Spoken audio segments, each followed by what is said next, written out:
It's time for My Favorite Husband, starring Lucille Ball. Jello, everybody.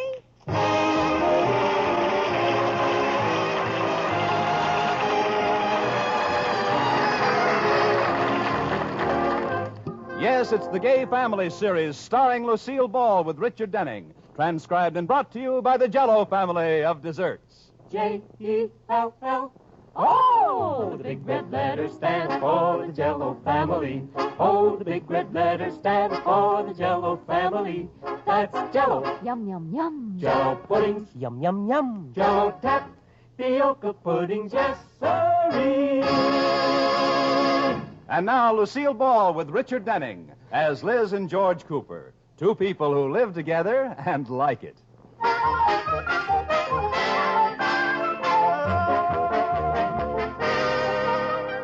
As we look in on the Coopers tonight, Liz is getting dressed for a very important event.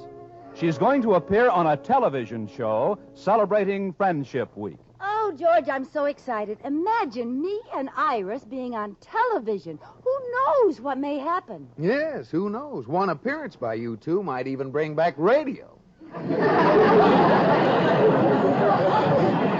I mean, suppose I'm a hit. Button me up the back, will you, dear? You know, you may be helping to dress the new television star. Oh, gee, that would be wonderful. I'd be so proud. Would you? Yes, I'd go sit in a bar while you were on, and I'd tell everybody, that's my wife who won that last fall.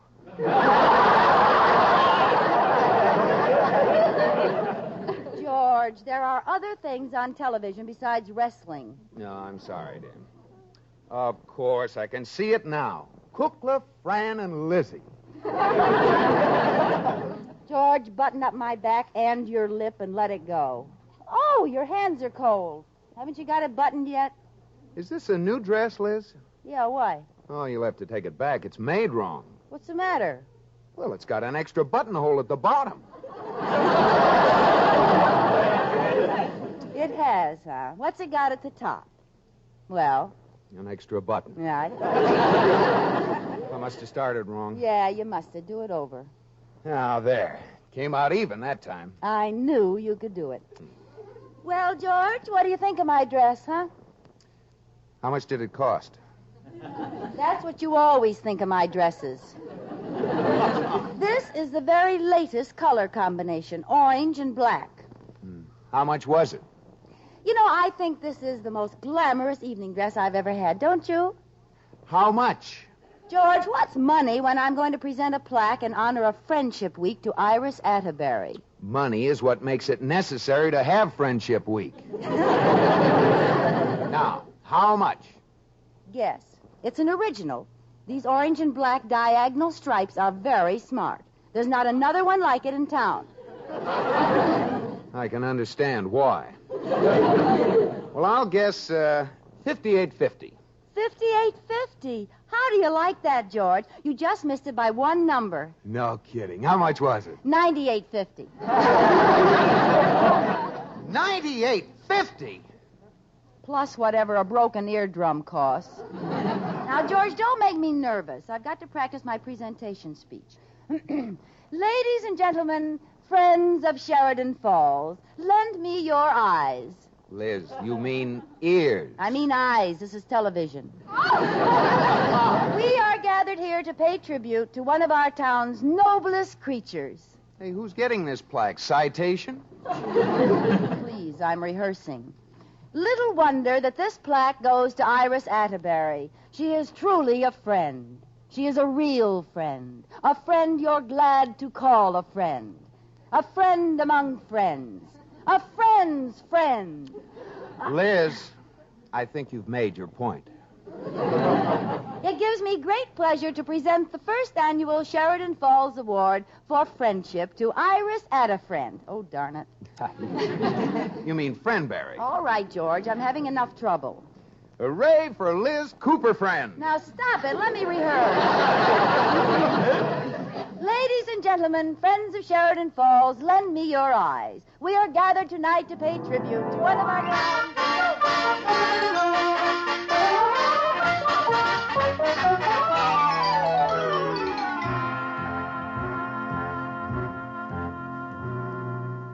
Iris, will you please stop pacing around? You make me dizzy. I can't help it, Rudolph. I'm nervous. This is my big night. Well, for heaven's sake, sit down.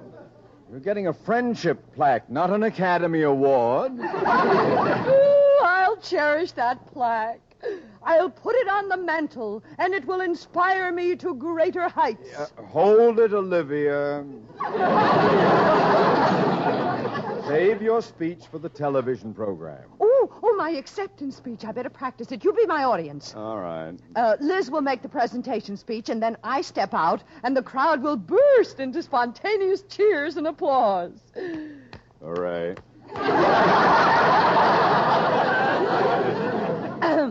Thank you. Oh, it's nothing. Rudolph.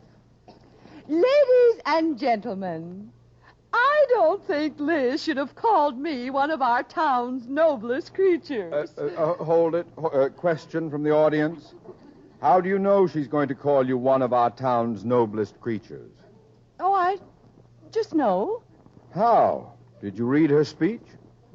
Read it? I wrote it.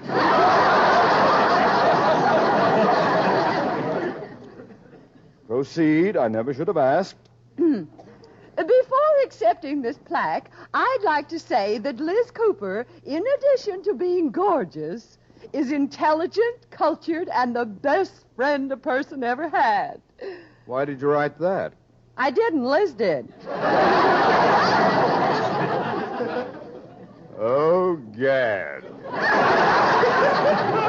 Oh, Rudolph, I'm so nervous. Do you think I'll come over all right on television? Well, I don't know how much of you they can pick up on a 10-inch screen. But the 16-inch should do pretty good. Yeah, I like that one. Oh, I hate you. Oh, seriously, Lotus Bud, you'll be a big smash, especially in that new dress. Do you really like it? It's pretty daring for me. Diagonal orange and black stripes. Well, you can always save it for Halloween. You can make fun, but it's an original. It's the only one of its kind. Oh, I can't wait to show it to Liz. She'll die when she sees it. Well, it's getting late. Let's go over and kill her. Okay. Oh, Rudolph, you're not wearing that old blue suit. Yes, but don't worry, Iris. It's an original. There are only 10,000 like it in town. Come on, let's go.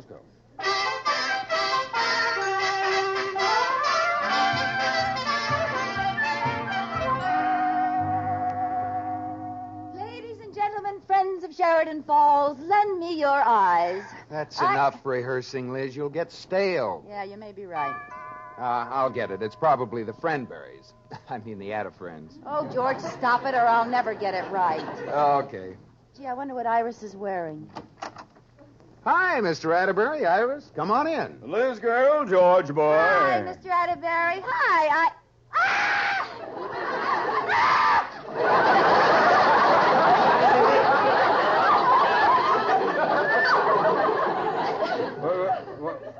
What happened? What's the matter? Look at their dresses. Oh, Gad. The Bobbsey twins.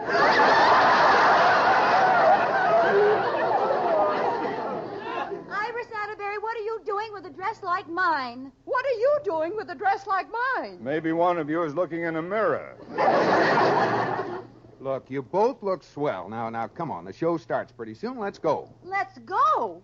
You don't expect us to go to that television show with these dresses on, do you? Well, I don't expect you to go without them. Well, even that wouldn't do any good. They'd still be wearing the same outfit. Rudolph.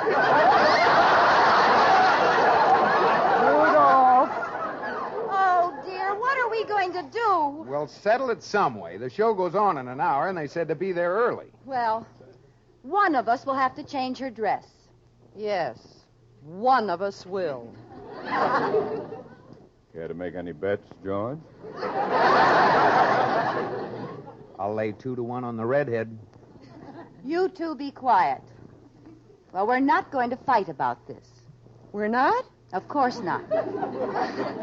This is Friendship Week. You're the one who's getting the award, so I'll sacrifice. I'll change into something else. Did you hear what I heard, boy? Yes. I don't think Liz better go at all. She's sick. She is not. She's just acting like a friend should. But I can't let you do that, Liz. You're the one who's giving the award. I'll go home and change it to something else. Oh, no, Iris, I insist. I'll wear another dress. No, Liz, let me. No, Iris, let me. Let me. Let me. Well, all right.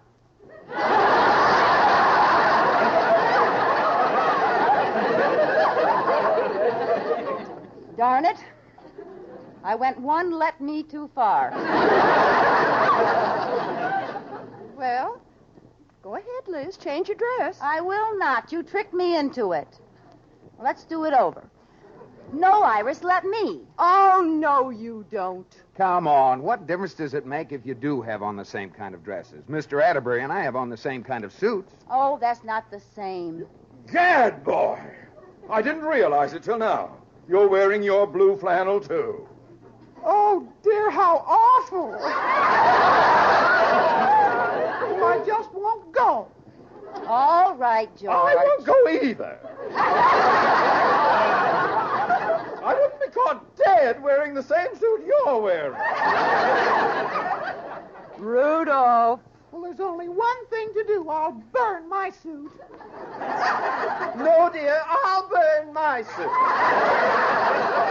All right, that's enough. This is no laughing matter. No, we're not amused. Now, look, Liz, friend. You offered and I accepted. Now run upstairs and change. I will not, chum. You go change. Liz, you're being a stubborn mule. We're supposed to represent friendship. Well, then let's go in these dresses. I'll go as a friend and you go as a ship.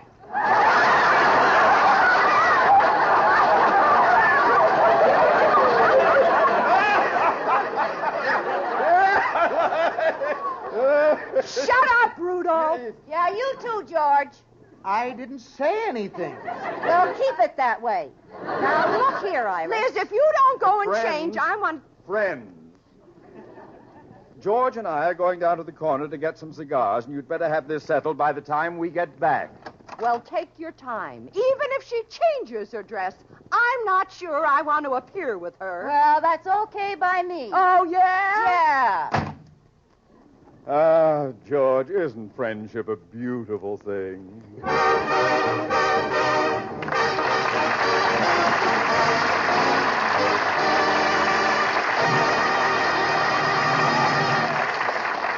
Well, in the hectic life of Liz Cooper, even Friendship Week can lead to complications. But if you want to win friends and influence people, just ask them over to supper and give them a super swell dessert. Like this gay new strawberry cream pudding. It's made with mellow Jell-O vanilla pudding and tempting as springtime itself. Just prepare Jell-O vanilla puddings as directed and chill. Line sherbet glasses with sweetened sliced strawberries and fill with that rich, smooth as cream Jell-O pudding. So easy and so delicious because all three Jell-O puddings have real homemade goodness. Jell-O vanilla, chocolate, and butterscotch pudding. They're made with milk and nourishing. They take just about 5 minutes to cook. Stock up on all three Jell-O puddings and find out why more women buy Jell-O puddings than any other prepared puddings in the world. That name Jell-O is a registered trademark of General Foods. Jell-O.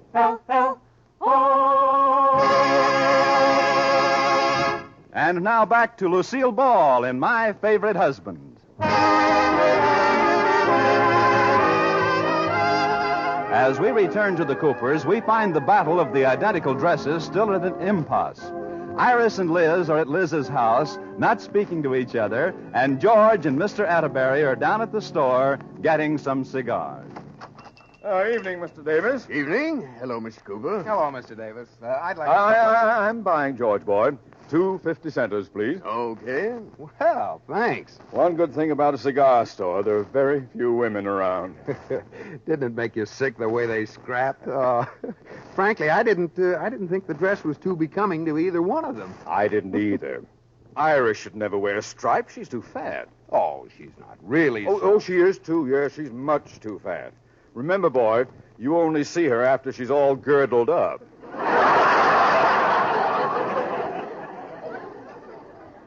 I don't know how she manages to get so much into so little.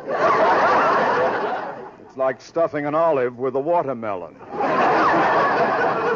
Well, fat or thin, they're both women through and through. Imagine taking that thing so seriously. Oh, certainly. Would have been so simple for Liz to run upstairs and put on something else. Well, it wouldn't have hurt Iris to go home and change either. After all, you only live a couple of blocks away. Why should Iris go home and put on another dress? She's the one who's getting the plaque. But she's also the logical one to change her dress. Well, I'd like to know why. Well, I'll tell you why. Because she's too fat. What do you mean, too fat? You said so yourself. Well, it sounds fatter when you say it.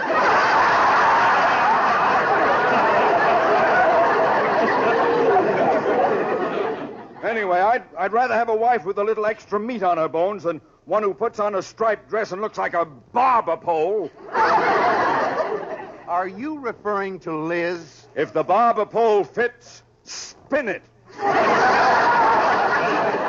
Why, you pompous baboon. Pompous baboon? Sir.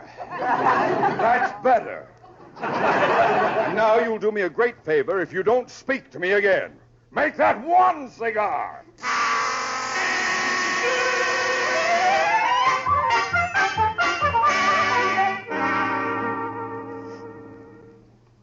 Iris? Iris? Answer me. No. Oh, but Iris, I don't want to be mad, Iris. Neither do I, Liz.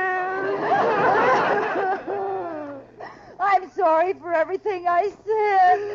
I'm ashamed of myself.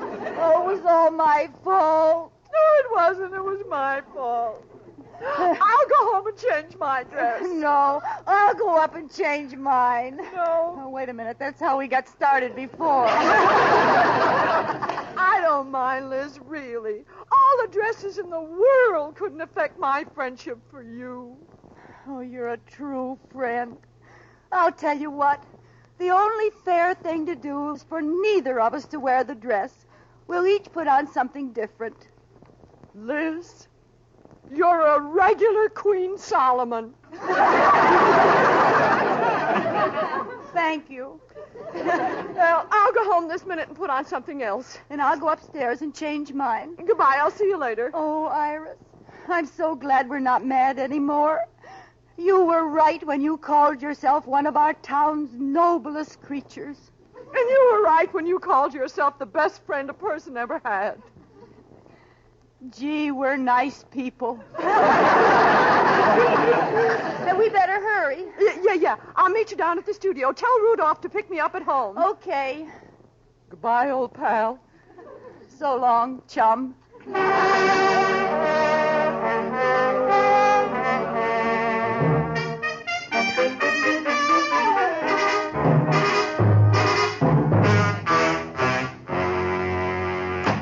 Is that you, George? Yes.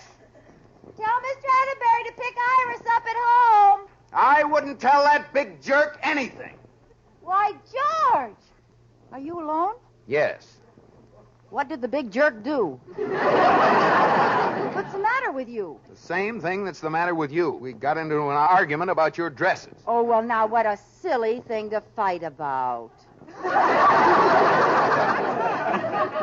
Huh? Well, I'm glad to see you're going to wear the dress instead of Tubby. George, you can't talk that way about my dearest friend. Huh? Well, we saw how silly we were, and we made up. We both decided to wear something else. I'm going to change right now. Oh, no, you're not. What do you mean? You're going to keep that dress on. But I can't. We both promised, and Iris is home changing hers. Good. If she's wearing something else, then you can wear this and nobody gets hurt. I'll show that Atterbury he's not going to boss me around outside the bank. Oh, George, I'd love to wear the dress, but I couldn't do it. I'm head of this house, and you'll wear it if I tell you to. But I promised Iris, and I can't go back on my word. Can I? We both decided to take the dress off and wear something else, and it wouldn't be fair. Would it? Well, George? Well, what? You're the head of this house. Tell me to. You're going to wear that dress, Liz. That's an order. Well, if you put it that way, all right, dear. All right, come on, let's go.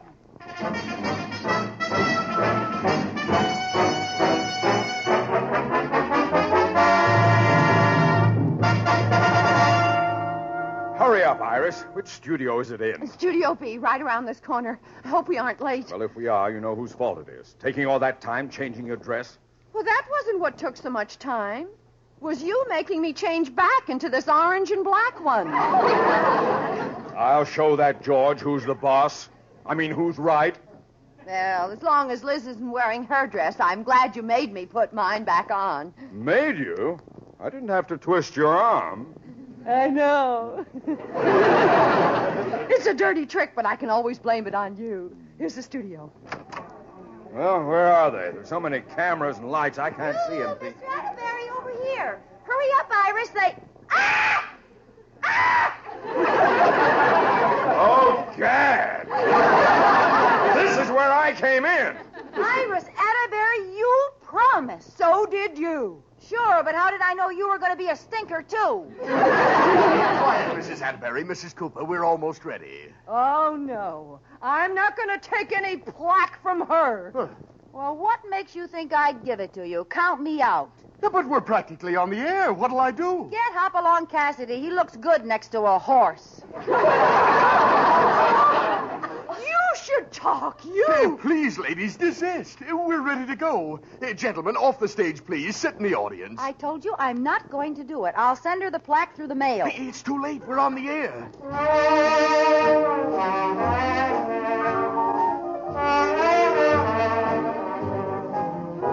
Good evening, ladies and gentlemen. We present your favorite television program, Love Your Neighbor.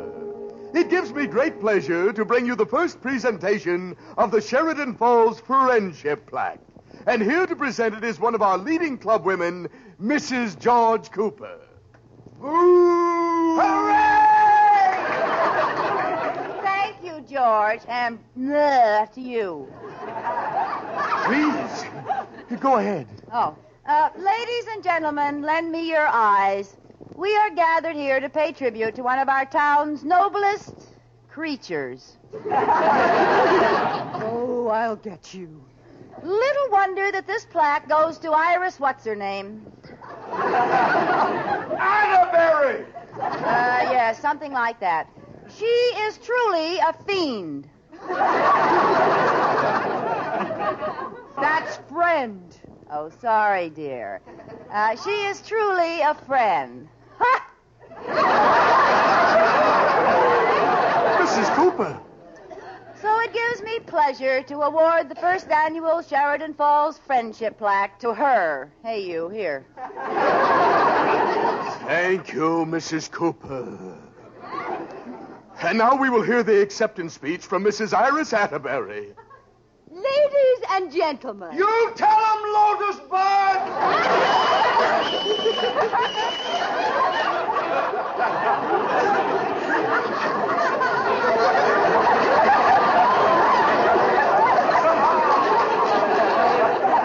First of all, I want to say I don't deserve the title of one of our town's noblest creatures. You ain't just whistling Dixie, sister.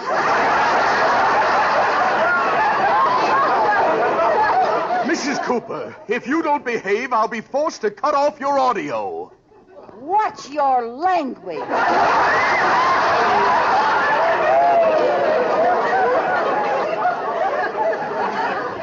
Radio was never like this. Go on, Mrs. Atterbury. Before I accept this plaque, I'd like to say that Liz Cooper is intelligent, cultured, and looks like a barber pole in that dress. What? Atta girl, Iris! You look great, Liz! Thank you, George. Go ahead, Tubby.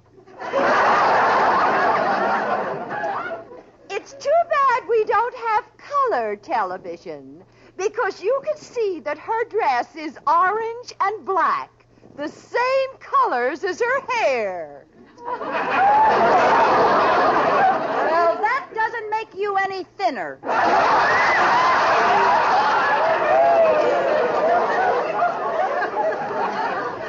Iris, you struck a nerve! Keep going! You shut up, fatso! Oh, you're just sore because Iris is getting the best of this whole... Fatso! Oh, you little nincompoop! Don't you call him a nincompoop. That's what it is. Gentlemen, ladies and gentlemen, this brings to a close the presentation of the Sheridan Falls Friendship Plaque. And I wish I was dead.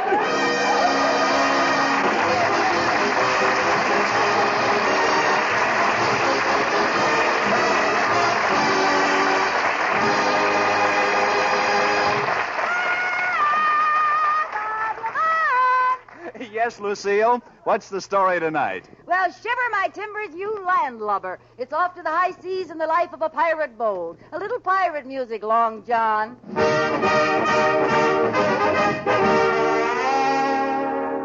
Avast, yo-ho-ho, main the mizzen the main, reef the topsail and top the reefsail.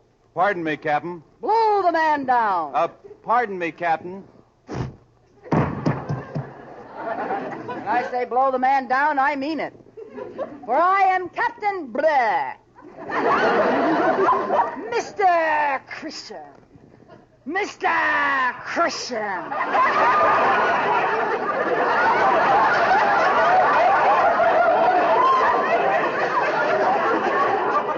I bit my lip. Pardon me, Captain. We've just captured some treasure. Yo-ho-ho, what is it? Diamonds. Yes? And gold. What happened to my character? And pearls. No jello pudding? No Jell-O pudding. You call that treasure? For that you walk the plank. No! No! Up on the plank. And let your last words reflect your guilt. Start walking. Start talking. I deserve this fate for bringing diamonds instead of Jell-O chocolate pudding, delicious with deep down chocolatey goodness. Or Jell-O butterscotch pudding with that buttery brown sugar flavor. We got long planks. Go ahead. You got another pudding left. Jell-O vanilla pudding, rich and smooth as cream.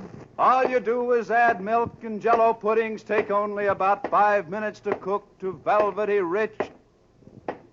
Say that last word. No, I won't say it. What is the word you won't say? Perfection. That's it. Good night, Bob.